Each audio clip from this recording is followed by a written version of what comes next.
The Whispering Caravan and the City of Glass. The sun hung low over the endless golden plains, painting the grass in shades of honey and amber. Mara leaned against her wooden cart, wiping sweat from her brow as she watched the dust dance in the warm breeze. Another empty day, she thought, running her fingers over the worn map tucked in her pocket. The ink had faded so much she Could barely make out the old trade routes her grandmother had marked. Lost again, little traveler?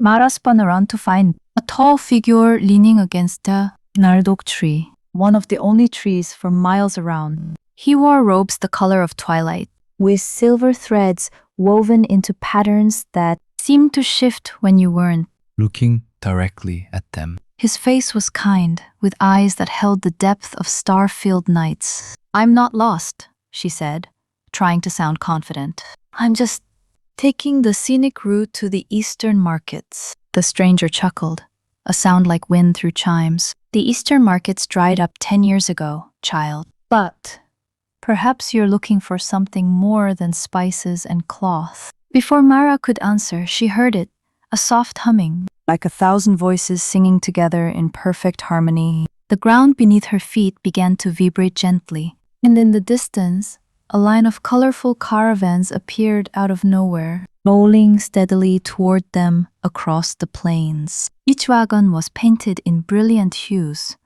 blues like tropical seas, reds like poppies at sunrise, greens like forest canopies. Flags fluttered from their poles, bearing symbols Mara had never seen before. Spirals, stars, and shapes that looked like eyes watching the sky. "That's the Whispering Caravan," the stranger said, his voice now quiet with reverence. "They don't follow roads.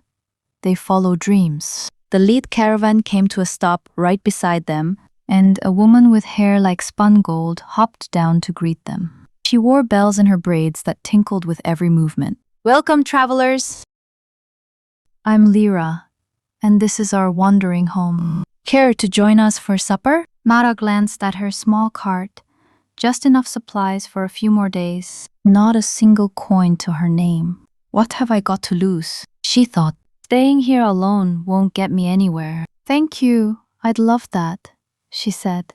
As they walked with the caravan, Mara discovered that every wagon held something magical. One was filled with books that wrote themselves as you read them, telling stories of your own life mixed with tales from faraway lands.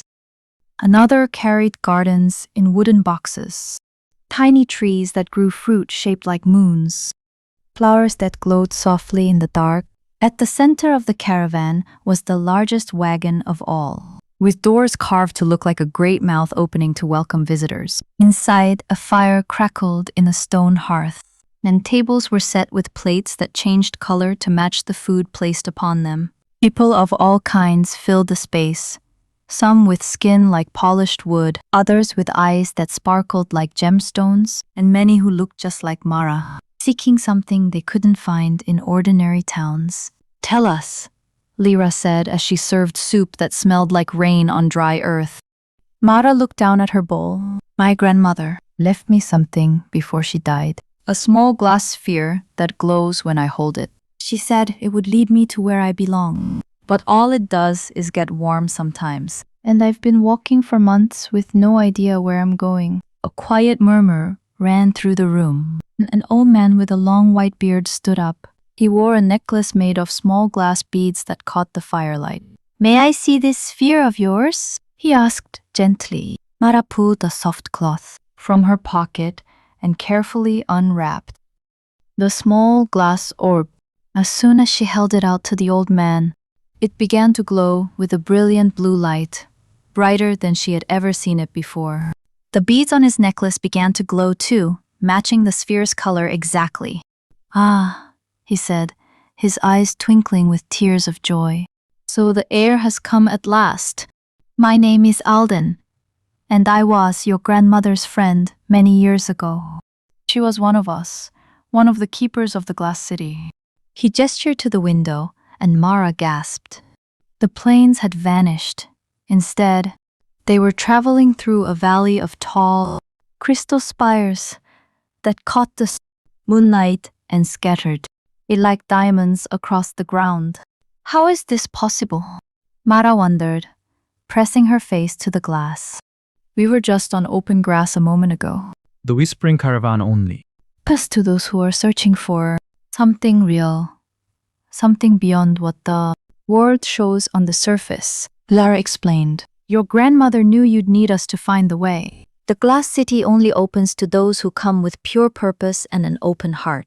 The sphere in Alden's hand rose into the air, floating above their heads and casting a path of blue light across the ground ahead. The caravans began to follow it, moving silently now through the crystal valley. As dawn broke, the valley opened into a vast basin where an entire city stood gleaming in the morning light. Every building was made of glass, clear, colored, frosted, and they twisted and curved in impossible shapes, like frozen waterfalls or waves captured mid-crash. Bridges of pure light connected the towers.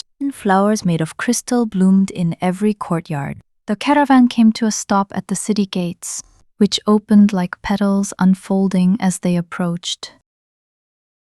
Children, who all carried some piece of glass that glowed with warm light. Welcome home, Mara, Alden said, placing a hand on her shoulder. Your grandmother was one of our greatest architects. She designed many of the towers you see here. She wanted you to have the choice to come here, to learn what she knew, or to live your life in the world beyond. But she hoped you'd find your way to us. Mara looked from the glowing city to her small cart, then back to the smiling faces around her. She thought of all the lonely roads she'd traveled, all the nights she'd wondered if she'd ever find her place in the world. This is where I belong, she realized, feeling the glass sphere grow warm in her palm as it settled into place around her neck, where it glowed like a second heart. Not because I have to be here, but because every part of me knows this is home. Lyra took her hand, and the bells in her hair chimed softly as they walked toward the city together. The glass city has many secrets to share, Lyra said. We teach how to build with light, how to grow crystal gardens, how to listen to what the earth is telling us. And when you're ready, you can travel with the caravan too, helping others find their way to places they never knew existed. As Mara stepped through the gates into the shining city, she knew that her journey hadn't ended. It had only just begun. The road she thought was leading nowhere had brought her exactly where she needed to be.